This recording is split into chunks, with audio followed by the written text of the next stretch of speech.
tequila. You connect people, you understand cultures. So we try to connect people around the world. We work in 25 destinations, and thanks to my beautiful wife, Mo, who sits here, we're going to start our 26th destination here in Mexico, in Tequila, in Jalisco. We are here mainly to celebrate today a new denominación de origen, a new destination, a new wine region in the Negev of Israel. The Negev of Israel is actually half of the country of Israel. It is a desert, but still there are wineries producing wine there. And I heard your beautiful words. Actually, you said a lot of what I wanted to say before, because 2,000 years ago, 1,500 years ago, the Negev was full of wine, vines, vineyards. Actually, the best wines in the whole known world 2,000 years ago came from this region.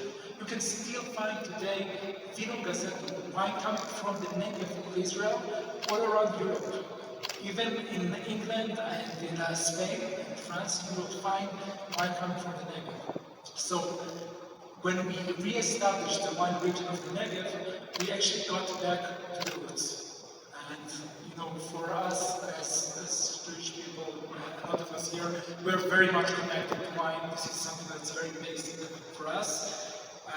And I will talk about that a little bit further in the future. I just wanted to say that in 2020, we had some free time in Israel. We couldn't fly and travel the world. And with the great help of the Mirage Foundation, maybe you've heard that some of them, you know that some of them are also related to the FUNDACION HISPANOJUDIA in Madrid. We started the consortium of wineries and vineyards in the Negev. We started with 12 wineries. Today there are almost 60 wineries and vineyards all around the Negev producing wine, and it's not only wine, it's telling the story of the Negev and bringing people to the Negev and making something that people think that's impossible to produce, to grow grapes in the Negev, in the desert, but actually it exists. You can see it right here. And this is so different, because I assume that many of you maybe visited Tuscany or Bordeaux or other wine regions in the world, maybe Napa, maybe here in Mexico, in Ensenada. But it doesn't look like that. This is very, very unique. It's very typical to the Negev. So we started in 2020 with 12 producers. Now we have about 60, and it is still growing. And like tequila, like champagne, we're about to get denominación de origen in the Negev and to have a specific known region for the Negev. And eventually we need to understand that people are looking for a story. People are looking to understand the region. And I want to be very honest. I am presenting the wines of the Negev, but I am also presenting the wines of Israel. And to be very honest, Israel will probably never be the producer of the cheapest wines in the world. We cannot do that. We are also, at least right now, we are still not the best producers of wine in the world. We are working on that, hopefully we'll get there. But for sure, we are the best in one thing that's related to wine. And no one in the world can make it better than us. We are the best producers of Israeli wine. Now the question is, what is Israeli wine? What is the identity of Israeli wine? And specifically the Negev. I think you can see here that typicity is so different when you compare it to Bordeaux or to Tuscany. It is so unique. So, we have 60 producers all around the Negev region, but every one of them have some things in common. So we have the specific soil, the terroir of the Negev, the soil and the story of the Negev that is very unique. We have a specific climate which is very, very dry. I want you to understand that in terms of rain, we have annual rain in some places in the Negev of about 20 milliliters a year. Okay, so nothing at all.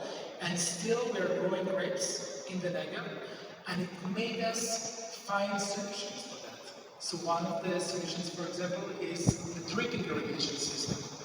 And we need to understand that this dripping irrigation system is something that people all around the world are using right now.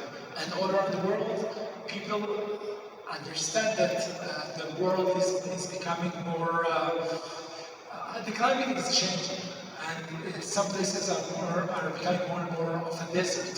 So we need those irrigation systems. Just for you to understand, to get just the sense of it, Spain, for example, the country of Spain, they are using the drip irrigation system, and actually about 30% of the production of Spanish wine is thanks to the drip irrigation system that came from the Negev. So we're talking about 1 billion liters a year thanks to the drip irrigation system. Anyways, I have much more to say, but I believe that it will be much better with a glass of wine, maybe 2. We will taste today 5 of the top wines of the Negev, and we will combine those wines with different dishes that are very Israeli, but with a Mexican flair to them. So we will start with 2 wines. I will let you taste the wines, and I promise to come in the future during the meal and talk about the different wines that we will be tasting. I also hope that you enjoyed the cocktail we had at the beginning of the meal, at the beginning of the evening.